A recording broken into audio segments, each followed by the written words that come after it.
Good morning madam. Rajappa யாரு? அவன் தான் மேடம். அவனை ரிலீஸ் பண்ணுங்க. நேத்து ராத்திரி நல்லா குடிச்சிட்டு காரை தாறுமாறா ஓட்டிருக்கான் மேடம். பாவம் பிளாட்ஃபார்ம்ல தூங்கிட்டு இருந்தவங்க மேல ஏறி இருக்கு. 4 பேர் ஸ்பாட் அவுட், 3 பேர் ஐசியூல இருக்காங்க மேடம். அவனை ரிலீஸ் பண்ணு. அது வந்து madam. Do what I say. Okay madam.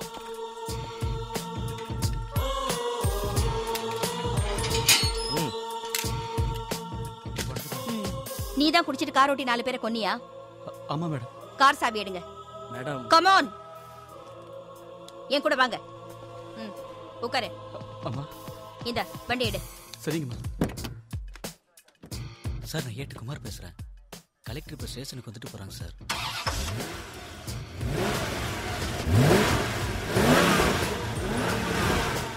என்ன ஆச்சு? ஓட்டிட்டு போ. அம்மா சத்தியமா எனக்கு கார் ஓட்ட தெரியாதுமா. ஏண்டா மந்திரி மகன் தப்பு பண்ணா நீ அவனுக்கு வக்காலத்தா?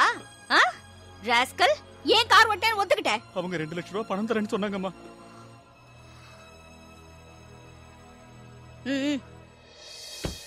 அது வந்து பெரிய இடத்து விவகாரம் மேடம். கார் ஓட்டுனது மந்திரி மகன்னு தெரிஞ்சும் இவனை போய் லாக்அப்ல போட்டிருக்கீங்க. வெக்கமா இல்ல உங்களுக்கு?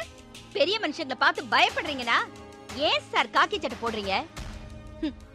போலீஸ் மக்களோட நண்பன்னு போஸ்டர் அடிச்சு ஒட்டினா மட்டும் போதாது, வாழ்ந்து காட்டணும். சொல்றது சுலபம் மேடம். அவங்க கிட்ட பவர் இருக்கு, என்ன வேணாலும் பண்ணுவாங்க. போலீஸ்காரங்க எல்லாரும் ஒட்டு மொத்தமா தைரியமா தன் கடமையை ஒழுங்கா செய்ய ஆரம்பிச்சிட்டாங்கன்னா அரசியல்வாதிங்க வந்து உங்களை மாத்தினாலும் இன்னொரு நேர்மையான அதிகாரி தான் இந்த இடத்துக்கு வருவான். அப்போ அரசியல்வாதியை பார்த்து நீங்க பயப்பட மாட்டீங்க, உங்களை பார்த்துதான் அவங்க பயப்படுவாங்க. ஏய் கலெக்டர், ஏன் அந்த டிரைவர் ரிலீஸ் பண்ண? ஏன்னா கொலை பண்ணவன் நீ, அவன் ஏன்டா ஜெயிலுக்கு போனோம்? Arrest inspector. இன்ஸ்பெக்டர் நான் யாருன்னு சொல்லு. முதல்ல நான் யாருன்னு தெரிஞ்சுக்கடா. சார். என்னது சார்? யாரு நான் கேக்குற? உள்ளவாடா காட்டுற யாருன்னு. நடந்ததெல்லாம் நம்ம நேயர்கள் லைவா பாத்திருப்பீங்க. நம்ம அதிரடி கலெக்டரோட அடுத்த ஆக்ஷன் என்னவா இருக்குன்னு நீங்க மட்டும் இல்ல நாங்களும் எதிர்பார்த்து காத்திருக்கோம். சன் செய்திகளுக்காக திண்டுக்கல்ல இருந்து சரவணன். ஹலோ, யார்? திண்டுக்கல் மினிஸ்டரா? ஒரு நிமிஷம் ஐயா. மினிஸ்டரா என்னையா திண்டுக்கல்? அண்ணே, என் மகனை அந்த கலெக்டர் மணி மேல உள்ள வச்சுட்டானே. சாதாரண மேட்டருக்கு ஏன் இவ்வளவு ஷாக் ஆகுற? ஒன்னும் கவலைப்படாத, மத்தியான சாப்பாட்டுக்கும் புள்ளும் கூட இருப்பான். சரி வச்சிரு. செய்யற 4 காரியத்துல ஒரு காரியம் அந்த கலெக்டர் காரியமாவே இருக்கு. அவளுக்கு காரியம் பண்ணி தொலைச்சாதான் நாம ரிலாக்ஸ்டா இருக்க முடியும். ஐயா, நீங்க சொன்னது சரிதான். நான் தான் ஒன்னும் சொல்லியடா, வெறும் கொட்டாவி தானே விட்டேன். ஐயா, நீங்க வாயை திறந்தாலே இவங்களுக்கு எல்லாம் கரெக்ட்னு சொல்லியே பழக்கம். ஐயா என்னடா? நம்ம தம்பியுடைய தொகுதி குலமங்கலம் இடைத்தேர்தல் சீட்டு சம்பந்தமா. குலமங்கலம் சீட்டா?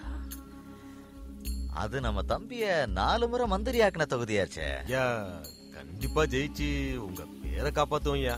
சரி சரி போ, போய் மனு தாக்கல் பண்ணிக்க. ஐயா ரொம்ப நன்றியா, ரொம்ப நன்றியா. தெய்வயா நீங்க. காலம் பூரா உங்களுக்கு செருப்பா இருப்பீங்க. அடே அப்பா, எப்படி நடியா பாரு. ஐயா, அந்த கந்தனுக்குலாம் எம்எல்ஏ சீட் குடிக்கல. ஏயா உனக்கும் எம்எல்ஏ ஆகணும்னு ஆசை வந்துருச்சா? அப்படிலாம் ஒண்ணும் இல்ல. பின்ன இந்த கோட் சூட் எல்லாம் போட்டுக்கிட்டு மந்திரி, எம்எல்ஏ, சீஃப் மினிஸ்டர் இவங்களெல்லாம் ஒருத்தன் அடக்கலாம்ல, அந்த வேலை ஒண்ணு பாத்துக்கோ. அடி செருப்பால. உனக்கு கவர்னர் வேலை கேக்குதா? அவர்தான் கவர்னரோ? கிழிஞ்சது போ. ஏங்க சாப்பிட வாங்க. அம்மா சாதம் போடுங்க.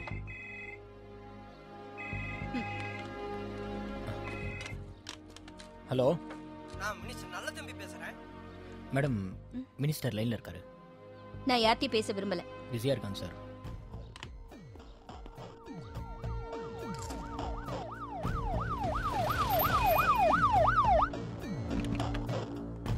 வணக்கம் சார். வணக்கம். வாங்க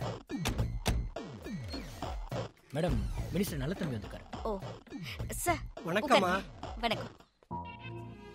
நல்லா இருக்கீங்களா? நல்லா இருக்கேன் சார். திண்டுக்கலுக்கு சொந்த வேலை விஷயமா வந்தேன். இங்க நீங்க எடுத்த நல்ல நடவடிக்கைலாம் கேள்விப்பட்டு உங்களுக்கு போன் பண்ணேன். ஆனா நீங்க எடுக்கல. அதனால என்ன, உங்களை நேரம் பார்த்து வாழ்த்து தெளிச்சுட்டு போலான்னு வந்தேன்.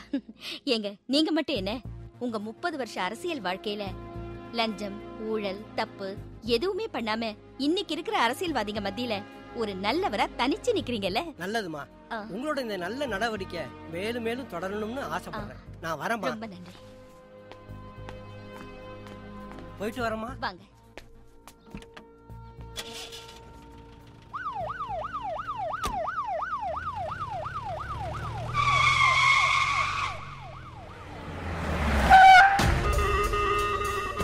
என்ன கலெக்டர் அதிர்ச்சியா இருக்கா? உனக்கு நீதி தான் தெரியும், எங்களுக்கு நீதிபதியா தெரியும். வரட்டா?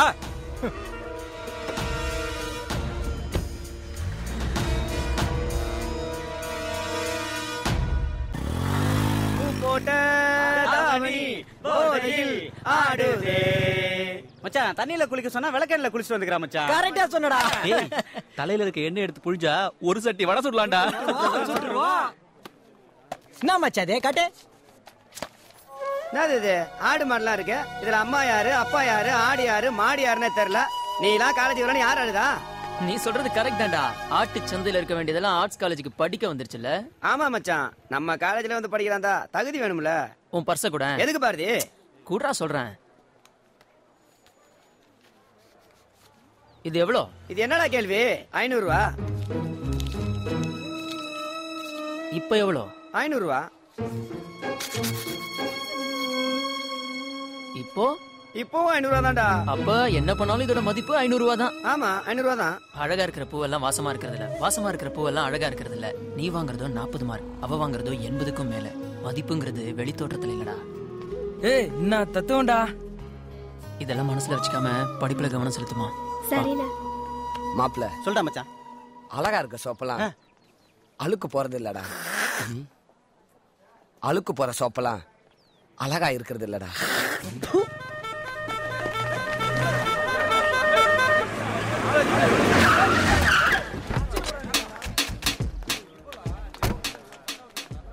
எப்ப பார்த்தாலும் சுத்தி ரவுடிங்க. என்னைக்குதான் இது மாற போதும்? அண்ணே, நம்ம காலேஜ் காம்பவுண்டுக்குள்ள நம்ம கார் நுழைஞ்ச உடனே அவ்வளவு பேர் தெரிச்சு பைத்து ஓடிட்டாமக்கா. இந்த மாதிரி அதிகாரத்தை காட்டுறவங்களை அடக்கிறதுக்கு ஒருத்தன் பிஞ்ச செருப்போட வராமலா போயிடுவான்.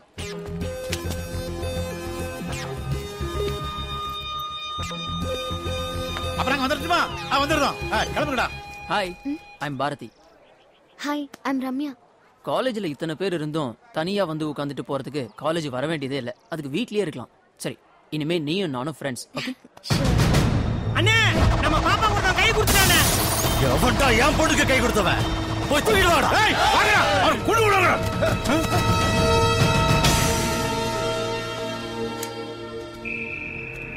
ஐயா வணக்கம். நான் தான் பாரதி, உங்க பொண்ணுக்கு கை கொடுத்தவன். இந்த விஷயம் தெரிஞ்சு நீங்க கோவப்பட்டு என்ன கூட்டிட்டு வர சொல்லுவீங்கன்னு தெரியும். அதனாலதான் உங்களுக்கு சிரமம் இல்லாம நானே வந்துட்டேன்.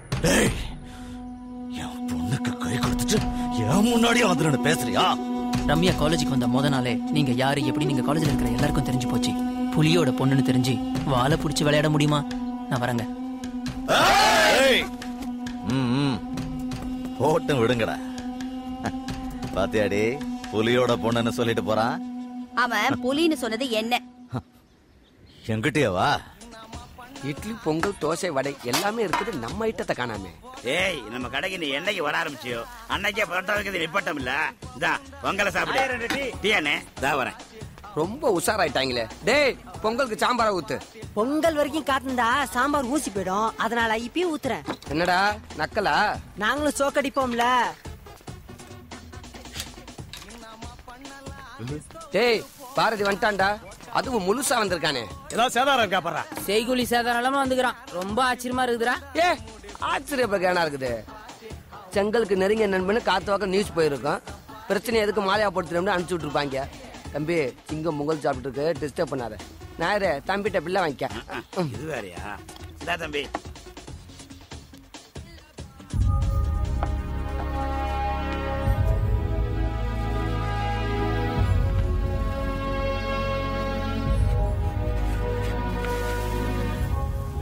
தம்பி என்னப்பா பேசணும்னு?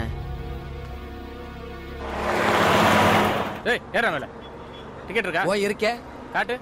என் டிக்கெட்டை ஓண்ட காட்ட வேண்டிய அவசியம் கிடையாது. காட்டுறாங்க. யோ, இந்த இருக்கா என் டிக்கெட்டு. அச்சி, ஏறா மேல. மரியாதை. காலங்காட்டு. ஏறா மேல. என்னடா முறைக்கிற? பஸ்ல நீ ஏறினாலும் பஸ் ஓ மேல ஏறினாலும் டிக்கெட் வாங்க போறது நீதான். கண்டுபிடிச்ச கவிங்க. டேய், நம்ம மலர் விழிடா. நீ காலேஜ் போனா என்னன்னு பார்த்து கூட்டிட்டு வரேன். ஏய் மாப்ள, பாத்துடா. ஏன் சார், ஏன் இந்த பொண்ணு ஜீப்ல உட்கார வச்சிருக்கீங்க? பத்மஸ்ரீ அவார்டு கொடுக்கறதுக்காக. வித்தவுட்ல பஸ்ல வந்தா ஜீப்ல ஏத்தாம வேற எதுல ஏத்துவாங்க? அண்ணே, நான் போன பஸ் ஸ்டாப்ல தானே ஏறினேன். பஸ்ல ஏறினா ரொம்ப கூட்டமா இருந்ததுண்ணே. டிக்கெட் பாஸ் பண்ணி எடுக்கிறதுக்குள்ள பஸ் நிறுத்தி டிக்கெட் எடுக்கலன்னு என்ன ரொம்ப அசிங்கமா பேசுறாங்கண்ணே. 10 டிக்கெட் எடுக்க சொல்றாங்கண்ணே. என்கிட்ட 6 ரூபா தானே இருக்கு. ஏன் சார் அப்பாவிக்கும் அக்யூஸ்டுக்கும் உங்களுக்கு வித்தியாசம் தெரியாதா? இந்த பொண்ணுக்கா வக்காலத்து வாங்குறியே, யார் நீ? மனுஷன் சார். நாட்டுல விளையாட்டுல ஆரம்பிச்சு விஞ்ஞானம் வரைக்கும் கோடி கோடியா ஊழல் நடக்குது. அதையெல்லாம் ஓரமா நின்று வேடிக்கை பார்த்துட்டு ஏன் சார் இப்படி ஏழை பாளையங்களை கேவலப்படுத்துறீங்க? உங்களுக்கு தேவை 50 ரூபா. புடிங்க. திறந்து விடியா. அண்ணே நான் ஒரு தப்பும் பண்ணலண்ணே. பால் வெள்ளன்னு சொல்லணுமா மலரே? கண்ணு தொடச்சுக்கோ. ஆட்டோ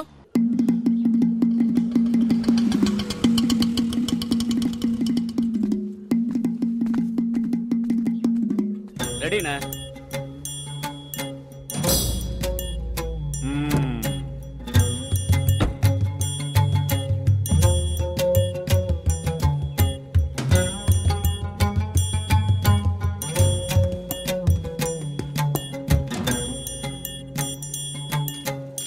வருங்கால முதல்வர் அண்ணன் கந்தன், ஏழை மக்களின் விடிவெள்ளி அண்ணன் கந்தன், நற்சேவை நாயகன் அண்ணன் கந்தன், ஏழை மக்களின் அண்ணன் கந்தன், மக்களுக்காக உழைக்கும் அண்ணன் கந்தன், படித்த பண்பாளன் அண்ணன் கந்தன், உழைப்பால் உயர்ந்த அண்ணன் கந்தன், தென்னக அரசியலின் தந்தை அண்ணன் கந்தன், குலமங்கலம் தொகுதியின் குலவிளக்கு அண்ணன் கந்தன், அஞ்சா நெஞ்சன் அண்ணன் கந்தன், எழுச்சி தமிழன் அண்ணன் கந்தன், ஏழைகளின் இதய தெய்வம் அண்ணன் கந்தன். இந்த மாதிரி ஆயுதம் உள்ள கொண்டு போக கூடாதுங்க. யோ, ஜெயிக்கிற கட்சியோட சின்னையா உமுறையா?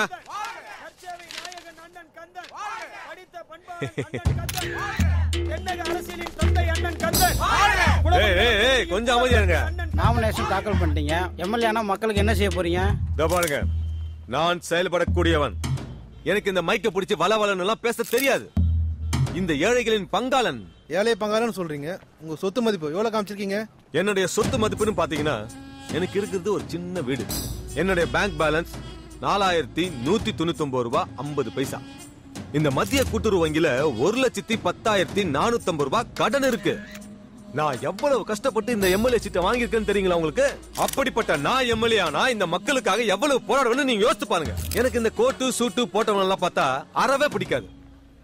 இந்த மாதிரி அரகுற ஆடையோட இருக்கவங்கள பார்த்தா தான் எனக்கு ரொம்ப பிடிக்கும். இந்த மாதிரி மக்களுக்காக நான் தொடர்ந்து பாட்டு பாடுவேன், இல்ல பாடுபடுவேன்.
இச்சலக்கா பொம்மக்கா ராத்திரியில்